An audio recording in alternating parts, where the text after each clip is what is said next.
avoid the punishment of the Holmes jab, a stinging, jarring jab? Or can he keep Holmes moving?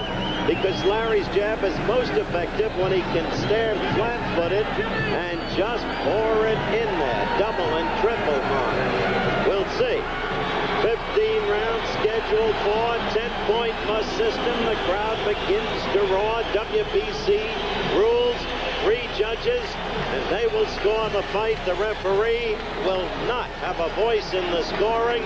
No saving by the bell except in the last round. It's a big ring. Holmes should be able to use it beautifully. Look at how fast those hands are. That's his greatest talent. Foot and hand speed. Great side-to-side or lateral movement. 20 feet 6 inches, so much room to negotiate. The referee, Richard Steele, a good man, a young man, but a veteran man. There is the Leon Spinks ring record. Richard Steele from Los Angeles, the 3rd man in the ring. The judges, all veteran boxing judges.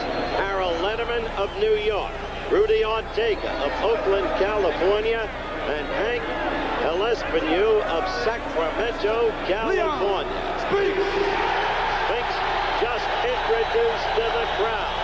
And he's here in Detroit often, though he says he will always call St. Louis home. But he's got a host of fans here.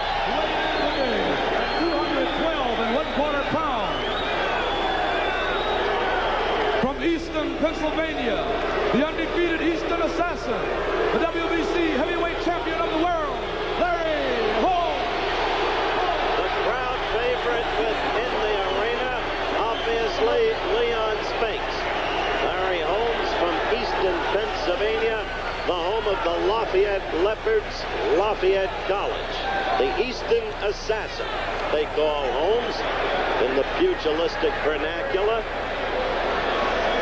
And instructions now to both fighters from referee Richard Steele.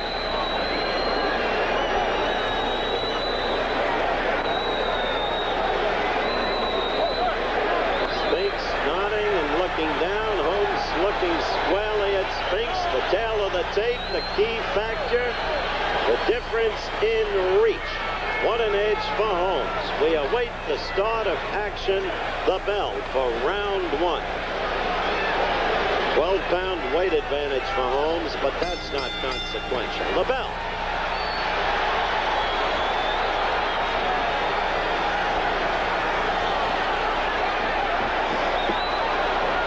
Larry quickly trying to use the left jab. And moving. Spinks pursuing.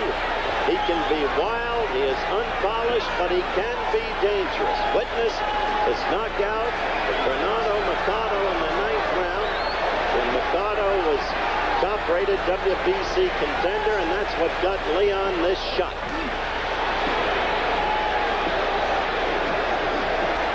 Holmes is not and never has been a one-punch knocker out. Though in his 37 victories, he has scored almost 30 knockouts. A good right by Larri Holmes. Spinks' problem, how to get in there and do some damage. And the problem comes up early. Minute 10 seconds into the 1st round. Larry has that big ring to use. Spinks getting in, trying to maul and draw.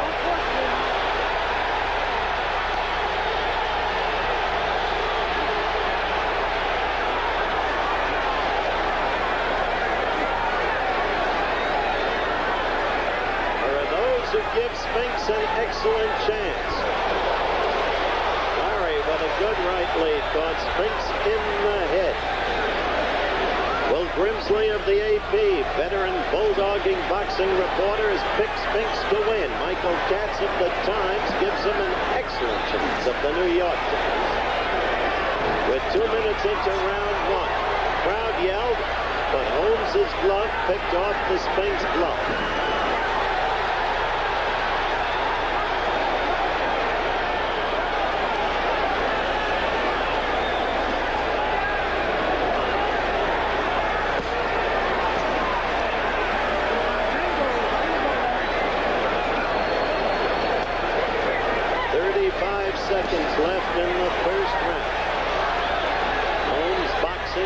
successfully. At this point, winning the round.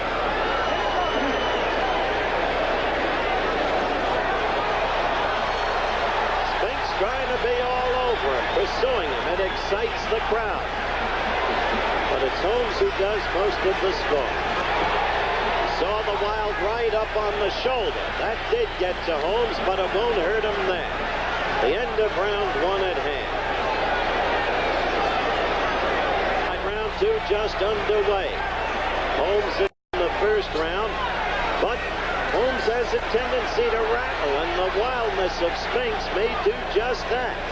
At times he lost his cool against Trevor Berbick, not a noteworthy opponent. Spinks far more dangerous than Berbick. 30 seconds into round two. Leon bobbing and weaving and trying to get inside. Long left, only a glancing blow. By the time it landed, Richard Steele, the third man in the ring. Los Angeles, California. Good, quick referee, keeps position well. Two good lefts by Holmes.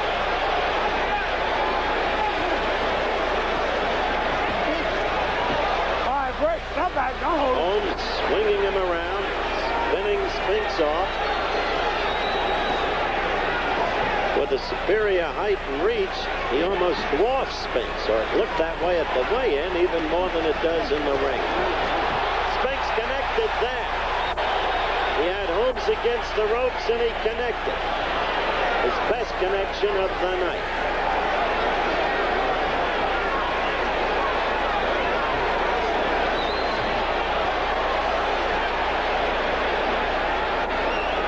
The second time Ali fought Spinks, when he won easily, you saw the good right land on Spinks. Ali began putting his punches together in the fourth round. Throughout the fight, he out-muscled Spinks, using his superior size and upper body strength to maul him all over the ring. Holmes has not tried to do that. Holmes, a man who uses movement. 50 seconds left in round two. Better round for Spinks than round one. He got in a good blow to the Holmes midsection. Holmes has not been able to fight his fight. In this round, Spinks is fighting his fight. And Holmes missed. He's a Dutch rattle. The wildness of Spinks is troubling.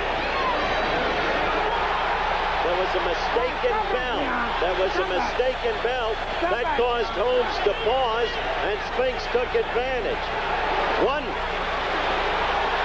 Now they're teeing off together.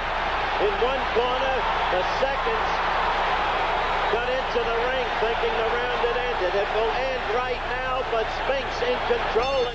Spinks in the middle of the ring. William Hunter, the timekeeper, clanged his bell 25 seconds before the legitimate end of round three. That put Holmes off guard. Spinks took advantage. Spinks had Holmes clearly rattled. Now Holmes comes out to fight.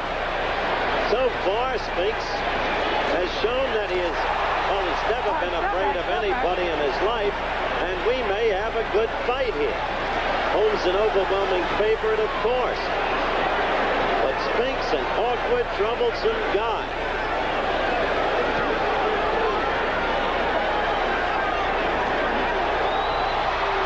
No, that's a slip. Quickly, Richard Steele over. Holmes pushed Spinks off, and Steele right on top of the action. Spinks making the fight, and rattling Holmes, who's not fighting with a great deal of self-possession. We're a minute into the round. To see Larry lose his cool. Oh, a good left to the belly, then he doubled to the head. Excellent. Holmes knows he's in a fight.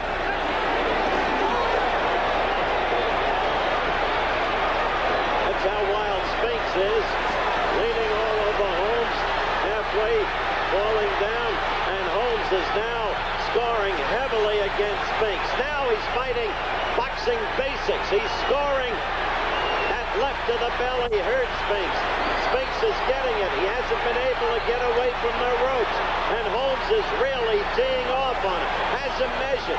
You see the left measuring him, then the right, and then the left. And Spinks is ready to go. And goes very quickly. Larry Holmes got to him and took total command. Just as quickly as he had seemed rapid. Spinks up. Count concluded. And back comes Holmes. And Spinks is dazed, bewildered. He's stuck in the corner. The worst place for him to be. But the movement has gone from his legs. And if Holmes now measuring. The key to this, don't lose your head. Work the opponent. Don't try to put him away too soon. Leave yourself open. He is just killing him. And the fight is stopped that quickly. Towel thrown in. Towel thrown in. The fight stopped. And it's over for Leon Spinks. And this may be the end of the Leon Spinks career. Larry Holmes actually troubled in the second round, having won the first round easily.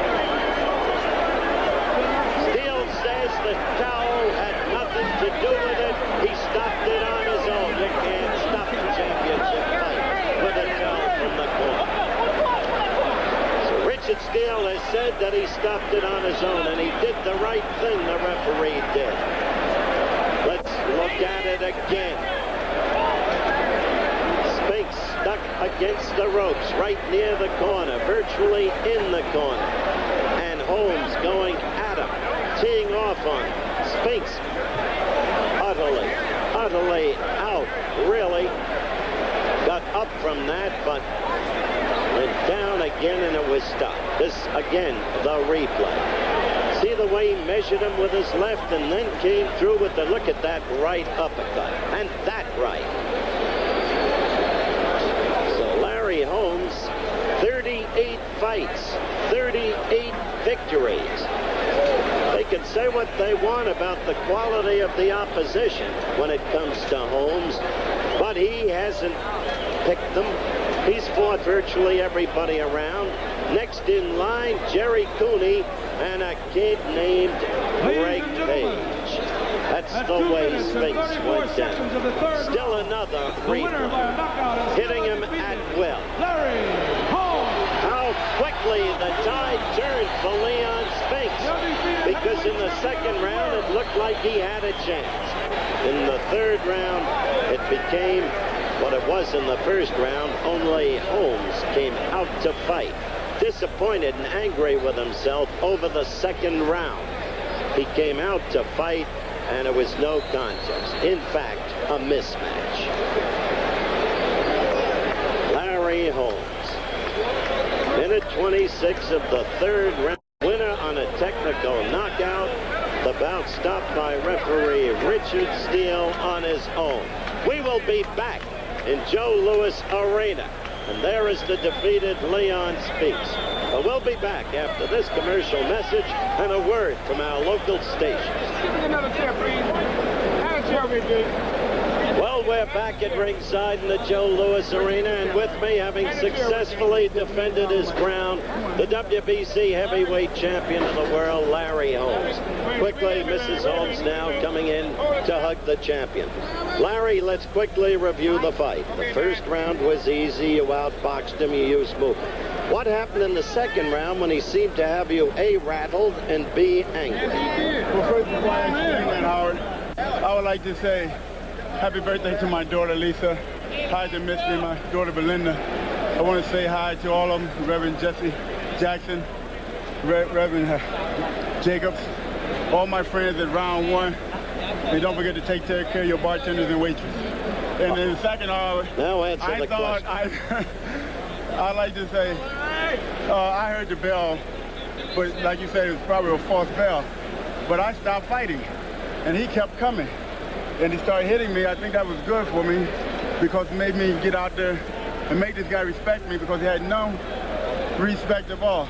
And before you ask me the next question, I'd like to say hi to my good old friend Jim Spence.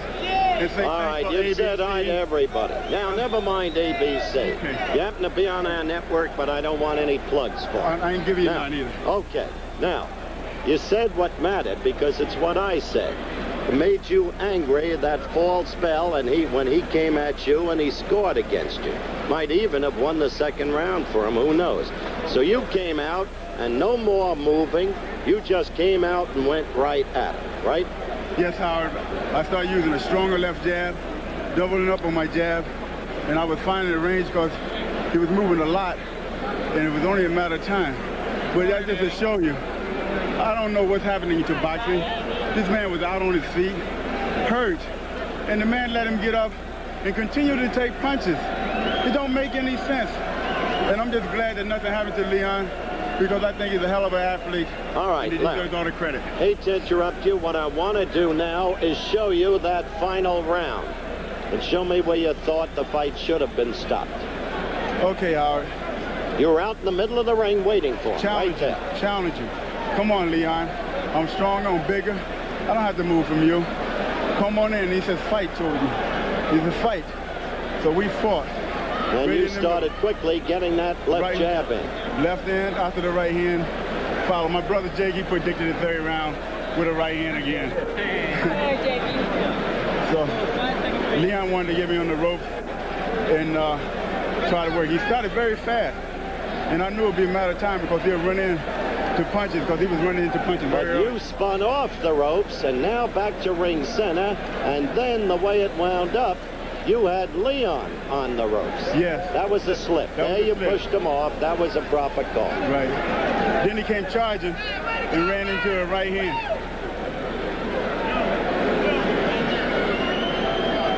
See, all his punches he throwing was blocked. Picked off very well, I must say. That you did. And he started throwing, and he ran right into a right hand.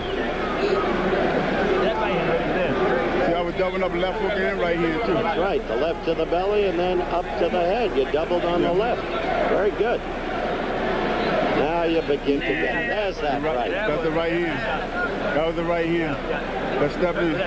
Right there, you knew he was hurt. Yeah. That's when you stood flat-footed, measured him with the left, and teed off with the right. Hand right there. See, he's hurt. There's another right to the body. There's another one. Another right hand. Because I knew he was hurt. See, he was hurt right there. They didn't. I knew it. I said, stop the fight, stop the fight. All right, Don, please, let Larry talk. And he went down. He was. I didn't think he was going to get up. Now, you thought it should have been stopped Yes, I didn't think he was going to get up. But when he got up, they continued to let me bang away on Leon. Like, kill him, go ahead. And you didn't want to do it. And I didn't want to do it, but Did you say anything to Richard Steele, the referee? I said afterwards. I said afterwards, what's going on? What's going on, I said. Leon trying to fight back, but he can't fight. Pinioned in the corner there, just taking the blow. Right hand, his body, measuring him, Howard. Right after right. Body punches. Well, it's unfortunate. It's been an unfortunate career for Leon. After those two flashes of glory, the gold in Montreal, the night he beat Ali. But our congratulations to you, Larry. We're back on camera now. There's another young man in this arena tonight. His name is Jerry Cooney. Howard. And you won him. I'm going to slap his face as he bring him over here. And I don't even want to talk about it, Cooney, until you put his name on the contract. If you come over here, we're going to fight right now. Come on. Fight right now if you come over here. Come on. Right here. Well, here we go again. Get him out of here. Come over here, I'm going to fight him right now. No, wow. Right now.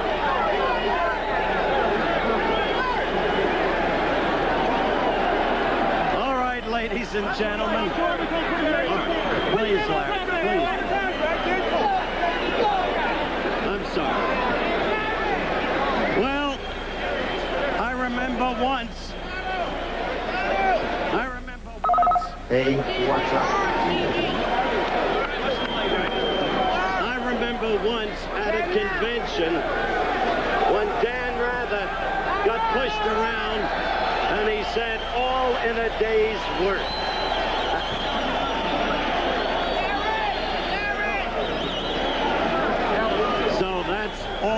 a day's work. I shall wipe my mouth and will be back at ringside in just a moment. This is not as easy a business as it looks. No, it didn't come down to a fist fight, but we're alive and well, and that's for the benefit of my wife, who I hope is watching. And here's Jerry Cooney with a smile across his face for the whole human race. What did you think of that display by Holmes? Display after the fight or during the fight? After the fight with you. It just goes to show what I've been saying, that he's a poor champion. I mean, how does a heavyweight champion of the world conduct himself in such a manner to hurt people and put harm on people like that? It's silly. It's all silly. And I think it's all orchestrated from him and Don King.